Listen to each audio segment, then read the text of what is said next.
Welcome to the Reduce Cyber Risk and CISSP Training Podcast, where we provide you the training and tools you need to pass the CISSP exam the first time. Hi, my name is Shon Gerber, and I'm your host for this action-packed, informative podcast. Join me each week as I provide the information you need to pass the CISSP exam and grow your cybersecurity knowledge. All right, let's get started. Giddy up. Hey, all, it's Shon Gerber again with Reduce Cyber Risk. How are you all doing this beautiful, beautiful morning? Hope things are going well in your part of the globe, in this big, shiny blue marble. Things are going awesome in Wichita, Kansas. Yes, the small little town of Wichita, Kansas. It's going well. I cannot complain at all. It's a beautiful summer day. School's getting ready to get started, and my kids are getting ready to go back to school, which is an awesome thing. Very, very cool. It one of those situations in your life when you ever have children out there. Kids are great most days. Other days, not so much. And so when it comes to going back to school, most parents will just be super happy with glee. See, that wasn't a really good word there, but anyway, they're really super happy because of the fact that the kids are no longer at home and they're now focused on school. So yeah, it's a good thing. Well, today we're going to be talking about software development and how is the security around that. And you'll see many things that have occurred. Recently, there was just a recent breach that hit with the Capital One here in the United States. And they said there was probably, I don't know how many millions of people were affected by that. And so therefore, what ended up happening is there was an insider threat issue. Well, today we're not going to talk about the insider. We're going to talk more about the software development. But in the case of when you're creating apps or create from your websites, whether you're creating apps for the App Store that go into the Google Play or iTunes, all of that needs to have some level of software development security built into it. And so there's some key aspects we're going to go into as it relates to doing that. Along with that is going to be the main things that you're going to have to know for the CISSP exam. As you know, Reduce Cyber Risk, and my ultimate plan is to be able to give you that CISSP training you need to pass the CISSP the first time. Again, we want to go into that. If you want to pass this, I know this test is a bugger. Been there, done that. We're going to have some upcoming episodes. We're going to talk a little bit more about the exam. But bottom line is this test is a bugger. And I failed it the first time. I studied my butt off for that test. I studied basically 3 months, just self-study, just to go pass the test, because at the time there were boot camps, but I didn't have the funds to be able to go pay for a boot camp, and so I've studied it, and it was actually good that I studied just because of the fact that it helped me get a good knowledge of what I deal with on a daily basis. But the cool part about knowing the CISSP and passing the exam the first time is the fact that you will utilize those skills on a daily basis as a CISO for a large multinational. So those are things to consider. Is that the good thing is just by taking the test is the first step in the exam, or is the first step in the whole road to becoming a cybersecurity professional. And so therefore it's imperative that you get these foundations and you know these fundamentals. And studying a bunch of test questions is very important, just to understand what are they going to ask for and how they're going to ask. But those test questions are designed mainly to help you as you go through them understand the questions and how would they answer, how would they question you, or how would they provide the information for you so that the answers you provide are the right ones. But again, sorry to digress, but the cool part about studying for the CISSP is the fact that you get to learn a lot of good stuff. Well, today we're going to learn about software development and the security that goes into that. So when I talk about my CISSP cybersecurity integration, this is the area that I grab some information from the internet, like an article or so forth. And this one is software development lifecycle, and we'll get into that. And it's an interesting piece that you should understand your software development lifecycle from beginning to end. So from the beginning, when it was conceived in your beautiful mind, to when it dies and is rotting in the ground. So but in some cases, some of these apps, I've got apps that were in our environment that are from the 1970s. So they never die. They just get a little aged. CISSP training, we're going to talk about integrate security in the software development lifecycle, how we're going to integrate that in Domain 8. And then the CISSP exam questions are obviously around development security and SDLC. All right, let's get into it. Yeah, so this is the CISSP Cybersecurity Integration. This is the InfoSec Institute reference, and that's who we're going to be calling up today from their website. They're going to be we talk about 8.1 software development lifecycle. This is if you have the CISSP, the ISC squared document that focuses on the different subchapters around the ISC. This is 8.1 that's called out in that document. This is software development lifecycle. Okay, as I talked about in the intro, applications are becoming more and more complex, and therefore we're seeing these things that are tied together. Now, in the past, you had just an app. I say the past; it's a distant past, where it was your app store was set up with iTunes or with Google Play, and that was your app. Or you'd build some sort of application that had offering a software as a service where you'd log into a web portal and you would have access to it that way. Now, what ends up happening is these applications are becoming more complex because you have edge computing that's dealing with Amazon AWS. You have your apps that you put on your phone, and your phone, these things are extremely powerful. So therefore, that is able to do massive computation. So as technology continues to grow and get faster and faster, these applications are growing in size and complexity as well. And so security needs to be a key factor when your successful implementation of your application. Now, whether this is an intentional or unintentional, it really doesn't matter. The fact of it is you got to do it. And you really need to look at how you keep software embedded within your environment. Now, software and hardware controls are extremely important. And so if you're going to put any sort of app out there at all, you need to have these controls in place. Now, as you're dealing with system development controls that are needed for the CISSP exam, there's some key things you need to keep in mind. Now, system development steps need for creating, modifying, or maximizing information systems. So you need to have steps in place that are going to be used to help when you're dealing with creating, modifying, or maximizing your information system. That's a key term that you're going to run into on the CISSP.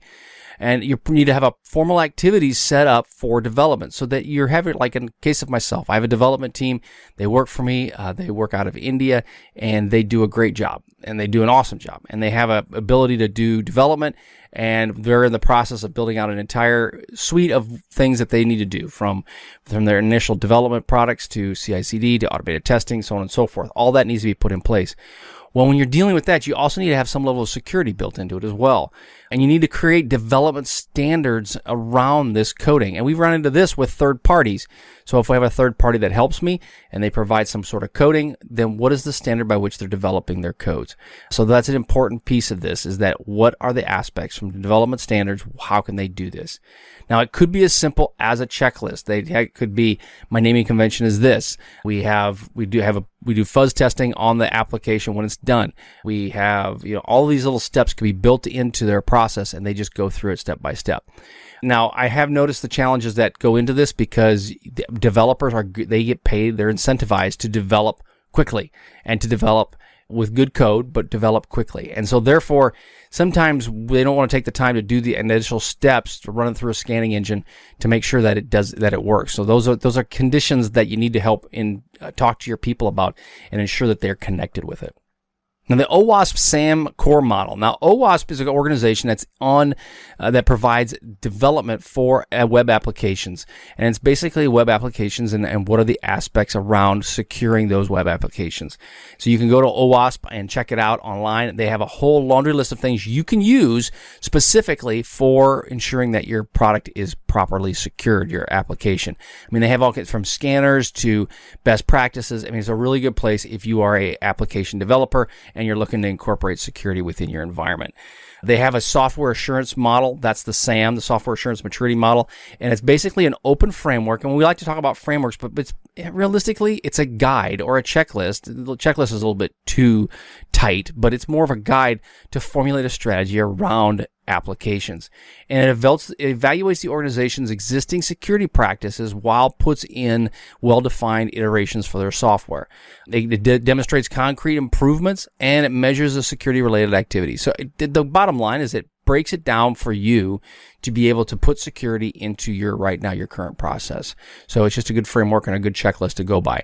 I highly recommend checking out OWASP. They have a great product out there, and it will be called upon it on the CISSP. Now, they may not call it the OWASP specifically, but their 20 best practices that they have will be called out specifically within the CISSP. Those best practices, coding practices. You may see that. Now, their top 10 proactive controls, so this is of 2016. First one is verify the security early and often, obviously, right? But you need to stay on top of it, but rather than having something go into production and then have to do scans for it. Parameterize queries, encode data, validate all inputs. That's a huge one there, where you have inputs that are going in for a form field, and you validate that I want a date of birth to go in here, and I don't want Java code to be put into here. I want just date of birth. That needs to be an input validation step that needs to be considered. Implement identity and authentication controls, huge. Implement appropriate access controls, protect the data. Again, now if you're dealing with applications that are just basic wonky data, that may not be such an important step. However, if you're dealing with any sort of personal data or data for your company that's considered confidential, and if you're building an app that is for somebody else, you need to consider that. Would that data be possibly considered confidential? Then you need to look at protecting the data. You need to implement logging and intrusion detection. This is one we had last week from talking about logging. Leverage security frameworks and libraries, and then error and exception handling. So those top 10, if you did those, that would dramatically reduce the risk to your sites. And what would end up happening is you would put you in a much better position as it relates to your site being affected by hackers or of the like. Now, as you're dealing with SDLC, there are some key aspects to keep in mind. One is planning and requirement gathering. You need to understand when you're dealing with your development, what are the requirements around it. Also, architecture and design. How are you designing your application and your software out there? What is the purpose behind it? And then how do you make sure that it maintains, be updated?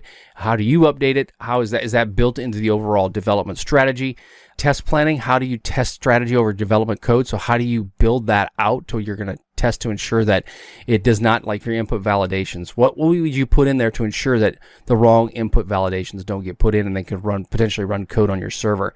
Coding and implementation, ensuring code is complete by dividing into various modules. Testing and deployment, and that would be product development based on requirements. And then your release and maintenance, your final product release and its maintenance, and then maintaining that product.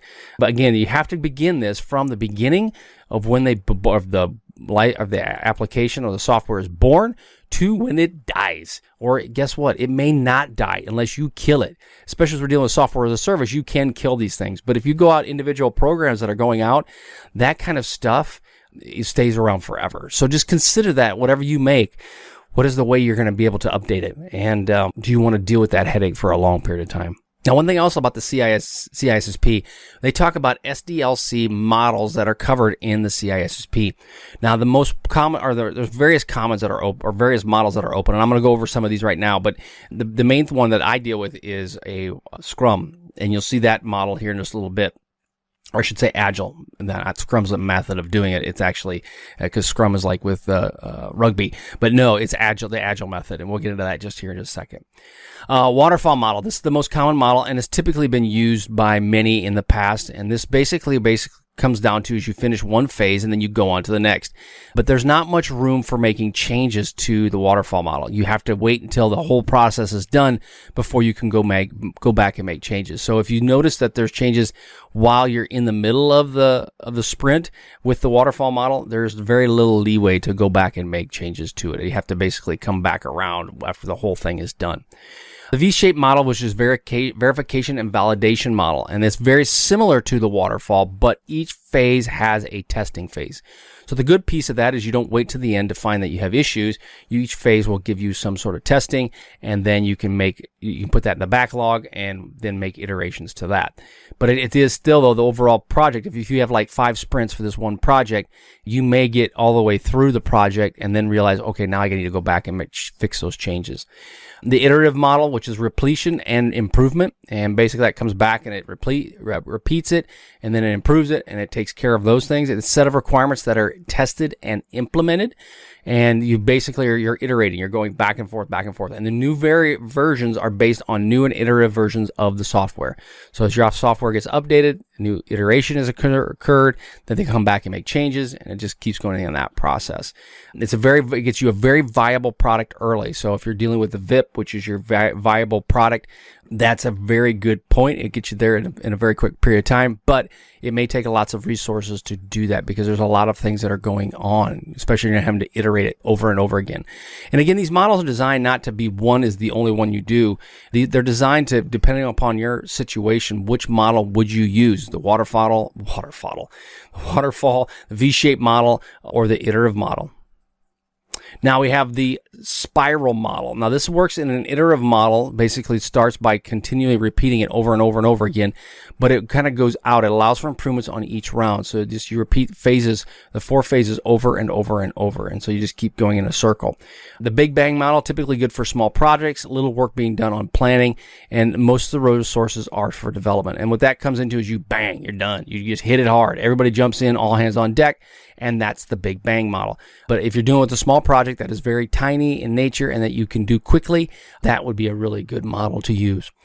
The Agile model, again, this is one that I use, customer interaction and feedback. So you're basically reaching out to the product owners and getting feedback from them on how the process is going. You have a backlog. Sprints are usually in 2-week cycles. And what ends up happening is you'll go through the backlog. You'll prioritize what you're going to do. You do that product. And then at the end of it, the next sprint, anything that is considered a bug that isn't critical gets thrown back in the backlog, and then it gets prioritized in the next sprint. It's basically you test it at each iteration, and so there is testing. It's put into testing your production or staging and production, and so that process is done through the Agile model. Again, it depends on which one works best for you and your organization. So in the past, you would test after completion strategy for security, and they would typically do this at the end of everything.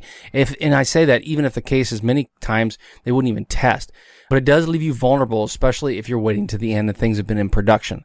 Incorporating security at the beginning does help create more secure applications, and it reduces your overall risk from someone getting access to you. And especially during the time when if you find a mistake, but you know what, you fixed 8 of the 10, but you found 2 of them that are vulnerable. Well, that's good. At least there's only 2 versus if you don't add security from the beginning, you now have 10 plus, and that causes a lot of issues.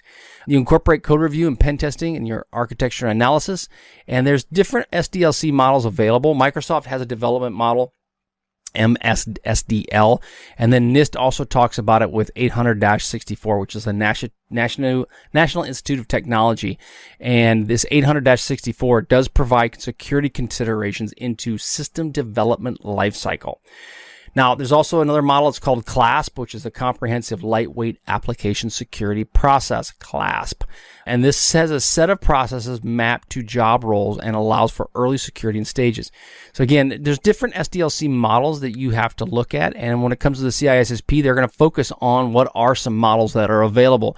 And when I say that's going to, it's one of the questions that you could run into. It doesn't mean that this specific question is on the test. No, I'm not saying that at all. But it is like Microsoft's development lifecycle. One question you could potentially see is when considering SDLC models that are available to you, which one of the following is a model? The Model T by Ford, the Model Vega from the car, the Model XYZ, or the Microsoft Security Development Lifecycle model.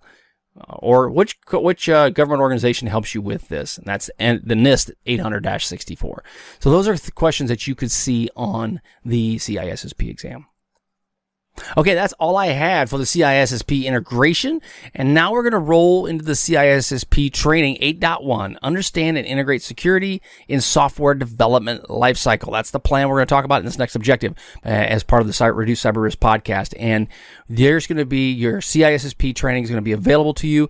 All of the videos that I've created over the time around CISSP are going to be there. The CISSP training manual or videos that are focused on the ISC squared exam.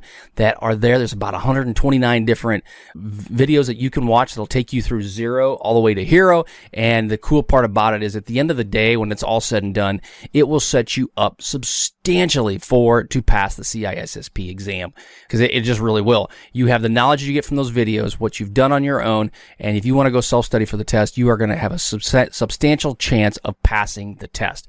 I mean, you'll pass it the first time, and that's the ultimate goal, is that we want you to help you pass it the first time. All right, so let's roll right into the training. Okay, so we're looking at security again for software environments. Now, this is all this information I'm providing you is considered out of the ISC Squared training manuals that have been provided. So what you saw with the original CISSP integration is from InfoSec Institute. This is actually out of my knowledge and working with the ISC Squared official training manual for 2018. Now, when you're talking with key aspects, you need to avoid developers. You need to prevent developers in a work environment from creating an environment that is bad for software. You also need to have the ability to apply technical controls where appropriate in your software environment. And it's also important to understand that what could happen if your software development area is compromised. What would somebody get if they got into your code repository? What if they got into your code development environment? So what are some key aspects to keep in mind there? Especially if you're developing apps for your company, what kind of credentials could they potentially steal to utilize and leverage against you? Development security considerations. You need to have a separate business and development functions, and this would come into place where you have email/document management should be separate from development. They need to be in separate environments. Not necessarily need to be in completely separate environments, but they need to not be your daily work stuff and your development stuff should be separate. You need to utilize Active Directory groups and or virtual machines as you're looking at creating your security environment. So those are important things. Again, that separates from the business environment, the business network. Consider development environment has been compromised. So if you look at it from a standpoint of a business, or I should say most networks, you need to consider as you're building out security and as you're looking at what's available to you, that the fact that your development environment might be compromised. And that means you need to separate your admin and user accounts. They cannot have the same ability to work on the same things. And you need to incorporate multi-factor as it relates to dealing with security for your environment. It deals with the PIN. You have you go and you log in, you have to enter in a multi-factor code that's on your phone, the second token that allows you in. There also would request like multi-person review. A good thing is to have someone within your organization review your code before it gets shipped to production. That allows to look for any sort of bugs that may be there or something else that may have affected it. Also look at trust but verify. You need to trust your individuals, but not necessarily their accounts. And that's another thing to consider, is that as you are dealing with these accounts or people, your people who are working for you, you need to trust them, but their individual network accounts could be compromised and they wouldn't even know it. So it's important that you do trust your people, but not their individual accounts. You need to incorporate logging and monitoring, which we talked about last week, and the importance of doing that. Security actions. You need to reduce your attack surface. And by doing that is that if you have something in production, don't have a lot of spurious pages that are sitting out there available for people to go and attack. Keep it clean, keep it crisp. And you need to protect your assets, your credentials to get into your property. It's imperative that you do that. Secret keys are important as well. And then you also need to understand from an incident response standpoint, what is the impact of a compromise, and ensure that those controls are in place to limit/manage the compromise if it does occur. Keep production and development environments separate, and then ensure, again, when logging and monitoring is enabled and being monitored. The problem is turning on logging and monitoring is great, but if you don't do anything with it, not so much. So it's imperative that you do things like that. Now, when you're dealing with configuration management as an aspect of secure coding, you need to impact the analysis of your change. And you need to request change that needs to be done through the sprint cycle. It doesn't mean you go in and just make changes. You should have a sprint cycle set up, whether you're using one of those different waterfall methods, and you need to go ahead and put that change in. You also need to have a formal approval process to make that change and put that into place. Highly recommended that people are involved in conversations on the phone. And if you have an automated change request process, there needs to be some way to verify that, so that if somebody got in, a hacker, and said, hey, add this level of code into your environment, please, that would be a bad thing. Also, approve and reject changes. You need to have a formal process on how to deal with that. and then ways to test the change that is in your environment. Basically a non-production location that you could do through, like you could have it set up on AWS or someplace like that it has a pipeline where it actually go through and run automated testing. You have that place to check for change.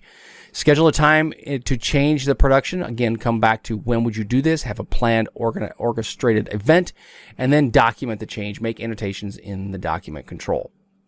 Now, as you're dealing with versioning, you need to have some level of nomenclature around this. You need to have a naming convention. And this could come down to some level of labeling.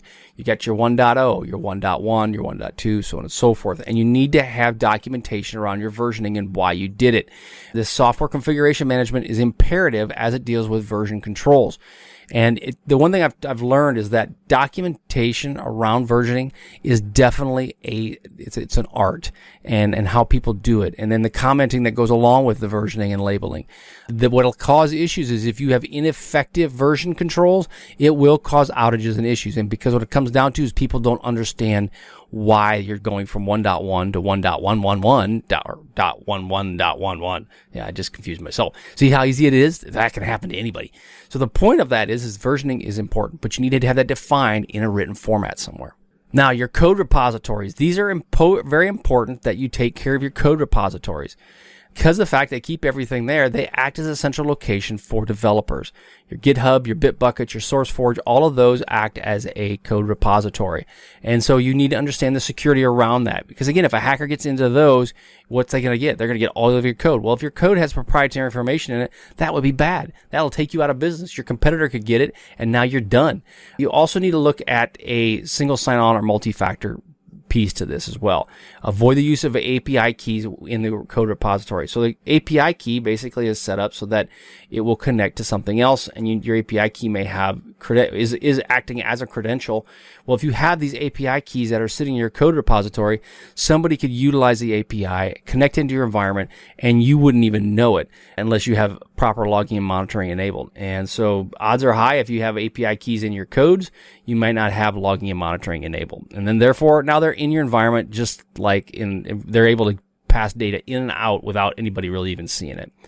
You need to have security best practices to avoid and remove any sensitive data within the repository, and control access by adding and removing process.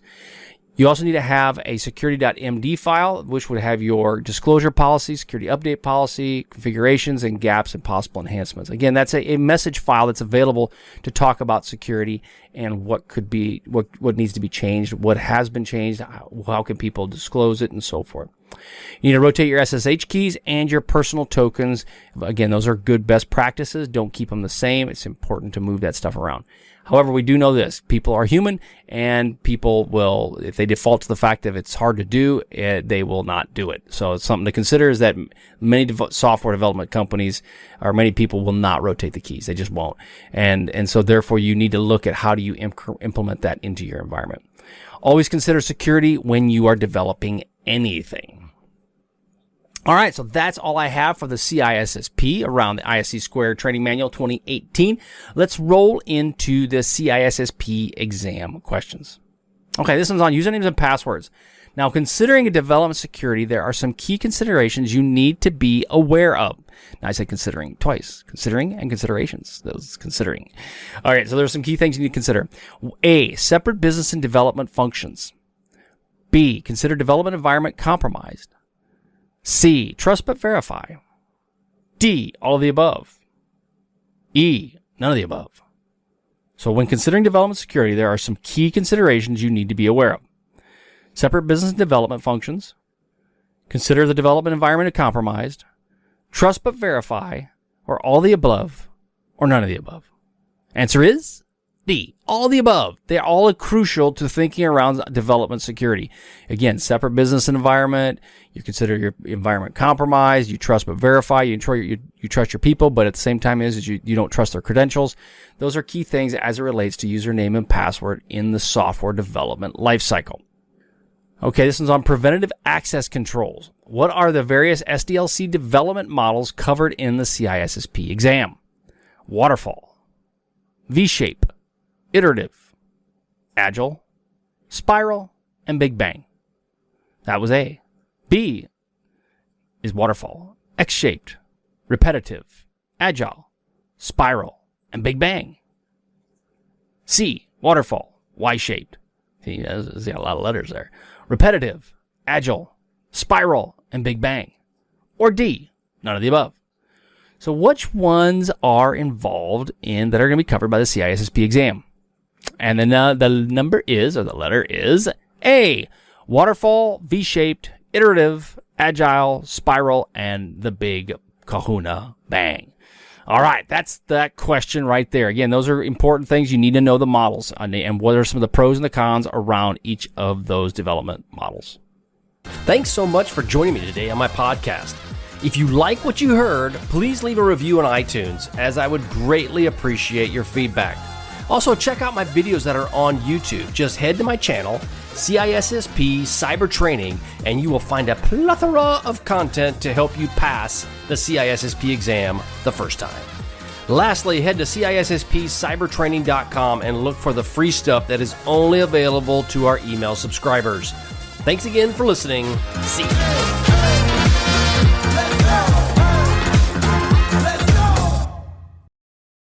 Hey, thanks again for listening today. It's been my pleasure to prep you for the CISSP exam. Are you interested, though, in some free CISSP exam questions? Head on over to freecisspquestions.com and sign up to join my email list, and you'll receive access for 60 free CISSP questions each and every month for the next 6 months. That's a total of 360 questions just for signing up with CISSP Cyber Training.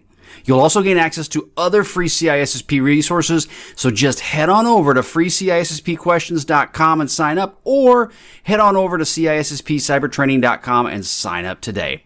Have a wonderful day, and we will catch you on the flip side. See ya.